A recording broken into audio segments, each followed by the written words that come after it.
Welcome to Muskegon Rising, a community service project of the Muskegon Rotary Club.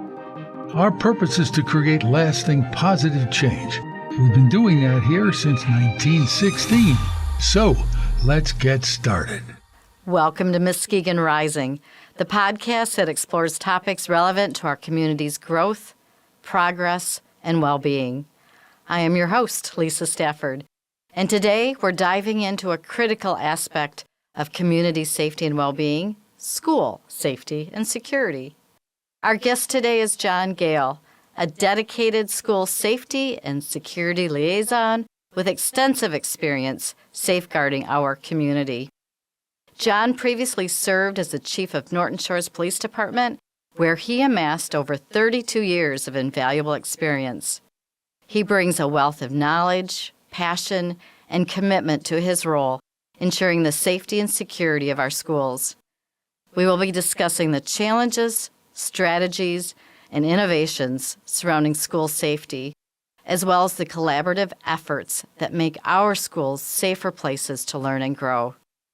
So whether you are a parent, grandparent, educator, community member, or simply interested in the safety of our schools, you won't want to miss this insightful conversation. Let's dive in. Hi, Jon. Thank you so much for being here with us today. Well, thank you so much for having me. Well, I know you haven't always been in this role. You spent a lot of time in law enforcement.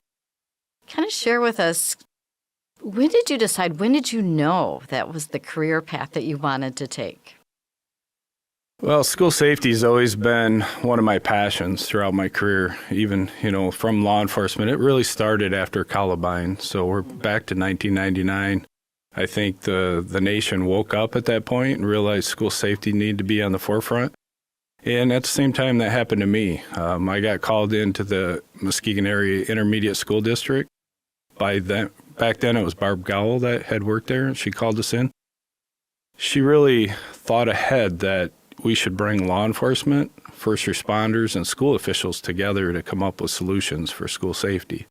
And that's when it clicked that school safety needs to be on the forefront. It needs to be thought of every day and work together to ensure that the kids are safe. And ever since then, I've really worked towards putting myself through different trainings around the state, the best I could with all my other responsibilities. But it was always a passion of mine that led to where I am today. So Muskegon Area ISD, this is a really recent role. Did you help develop the position with them? So yeah, it's a brand new role. I had met with Superintendent Randy Lindquist from the MAISD last summer, and they were about to create this position and saw the need. The superintendents of the county really had a tough discussion on how do we come together and work together to make sure that we're speaking the same language, working together to respond the same way during emergencies. And so he brought me in to talk to me about that position, and it just happened to be I was retiring about the same time, or at least thinking about it, and I was eligible in September of last year. So it is a newly created position. I was fortunate enough to be able to help create that and write my own job description, which is a great thing.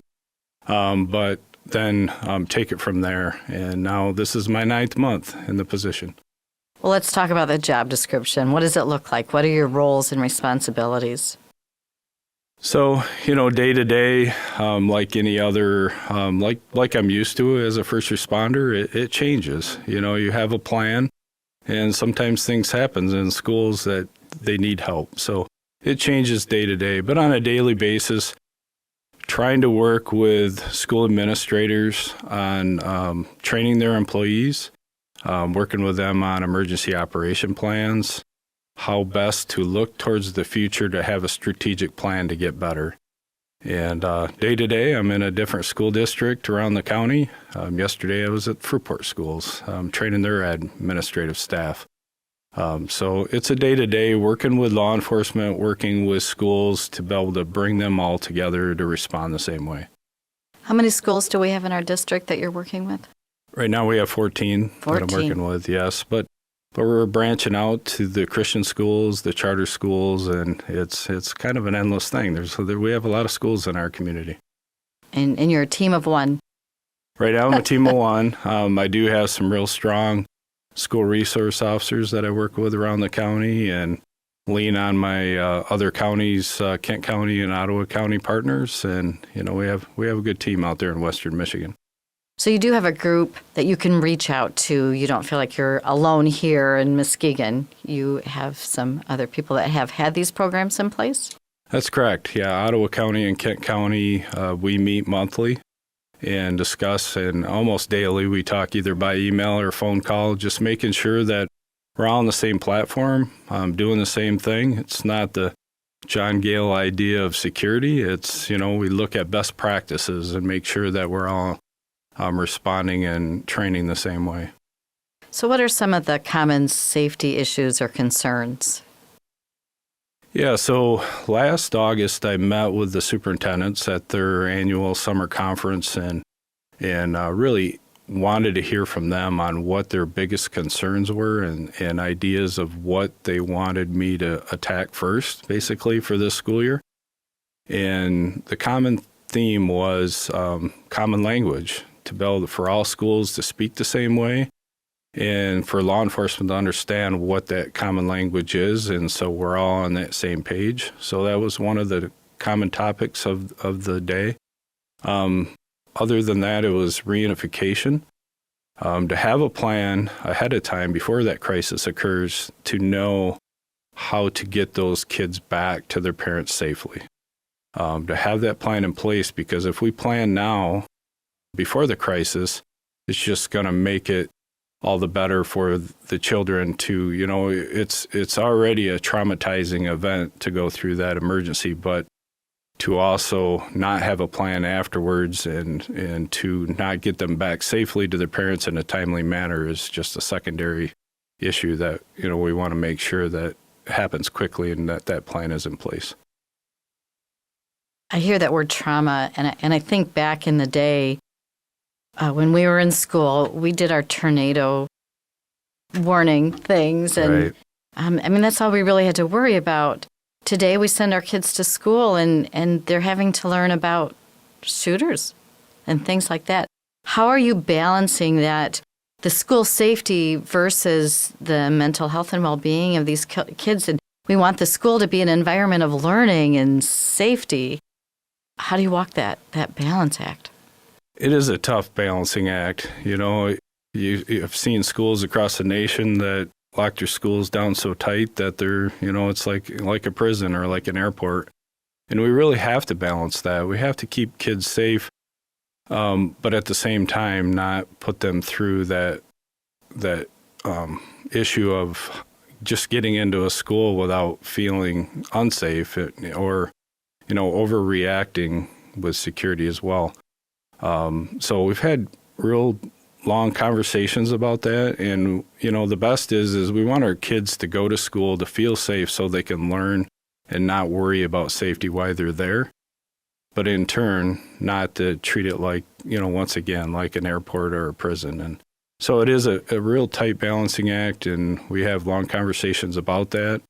One program we're looking at this summer is to use kids and create videos to talk to kids and talk to their peers about school safety.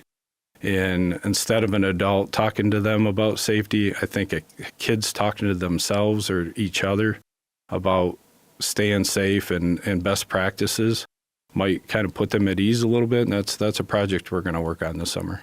Oh, that sounds fantastic. Great. Well, I guess that kind of leads into another question. With the presence of technology in schools, how are you leveraging technology to help with this program? So, there's a lot of different programs that are happening this summer. One exciting thing is just communications.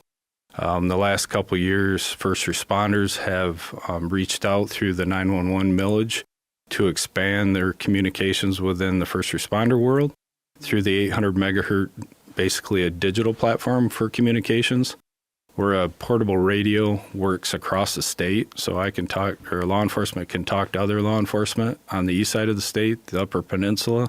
It's just amazing technology.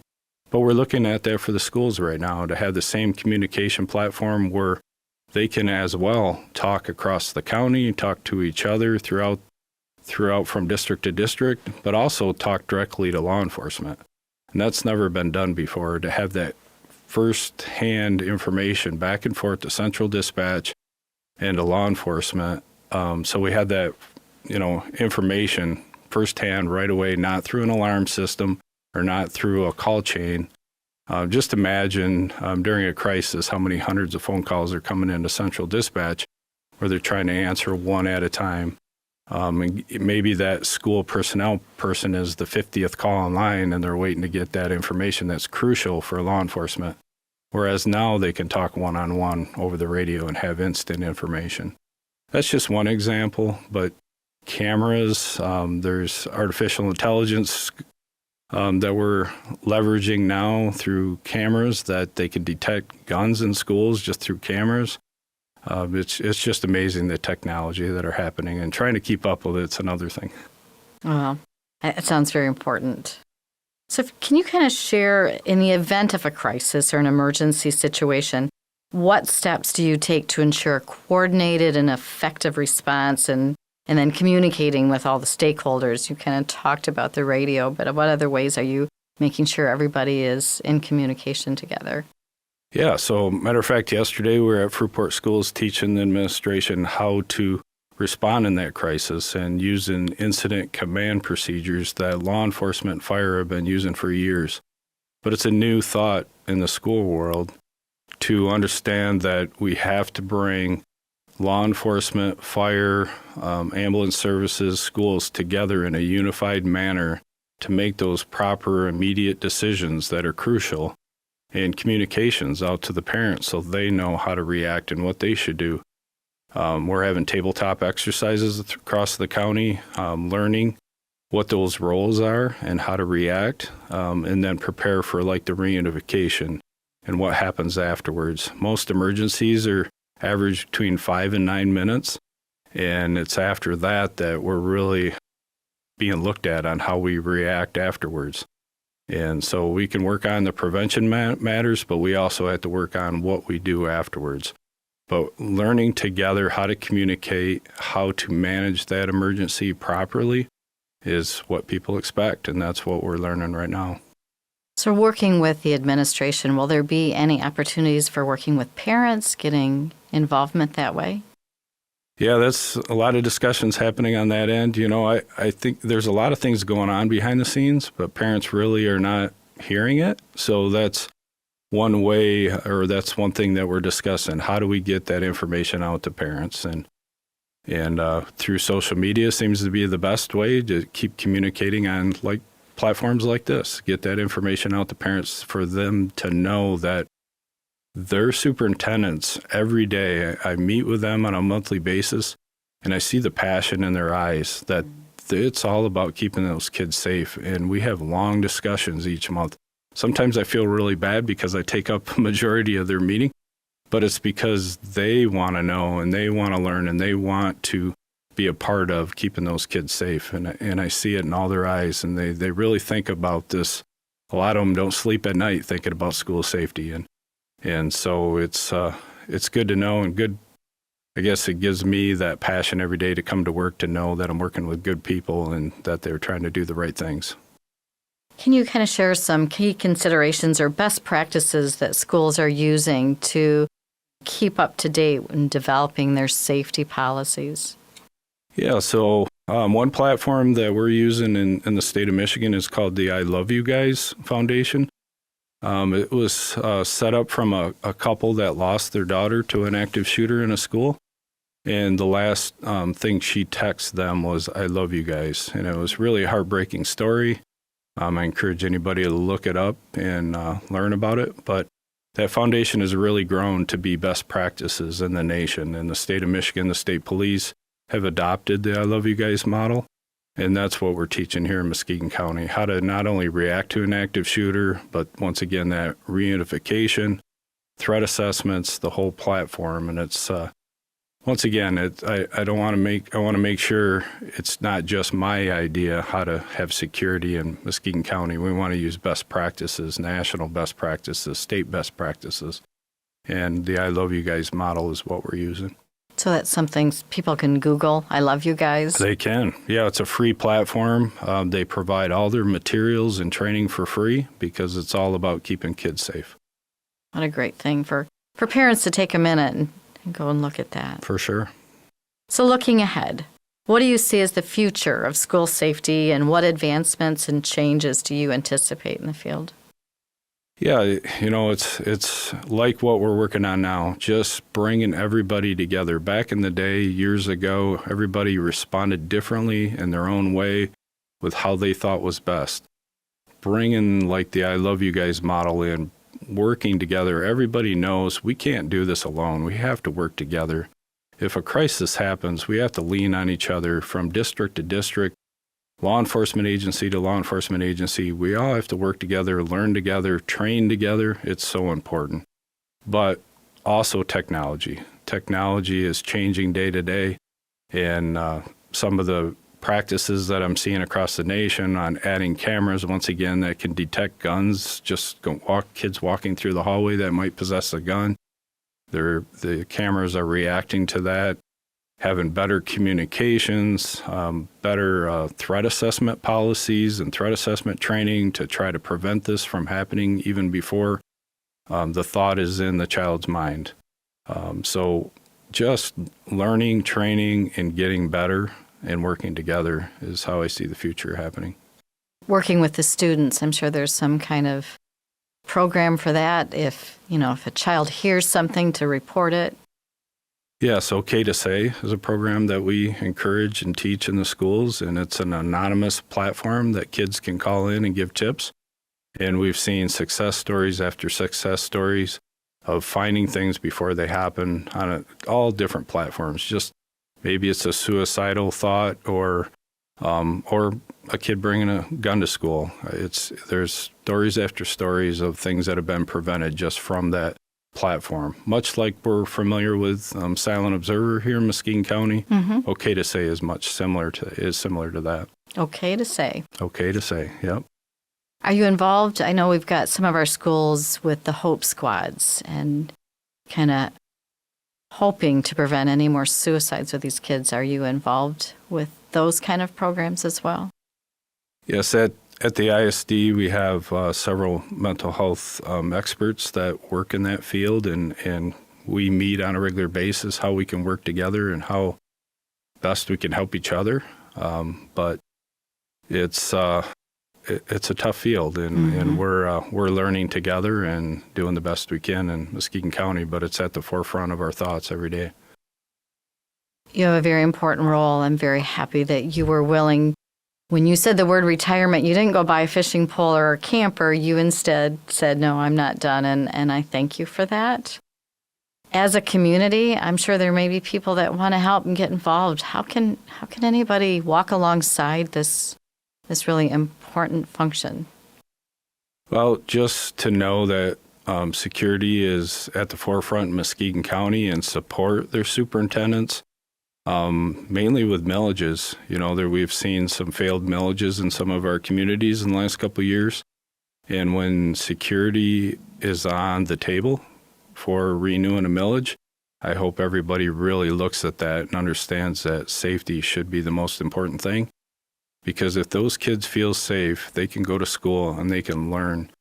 And, that's what it's all about. And so really support your superintendents, support your school districts, get involved, find out what their needs are, how they can help. And that's where they can start. That's wonderful. Support your school system. Correct. I'm for that. Well, thank you, Jon. I really appreciate you being here today. Thank you. And thank you for joining us on this episode of Muskegon Rising. We have had the privilege of speaking with Jon Gale, whose expertise and insights into school safety and security have provided us with valuable perspectives on this crucial topic.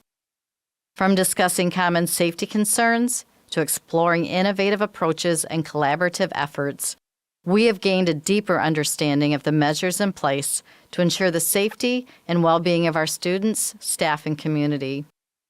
As we continue to work together to build a safer and stronger community, let's remain vigilant, proactive, and supportive of initiatives that prioritize the safety and security of our schools. Be sure to follow Muskegon Rising for more engaging conversations about the issues that matter most to our community. Until next time, stay safe, stay informed, and keep rising together.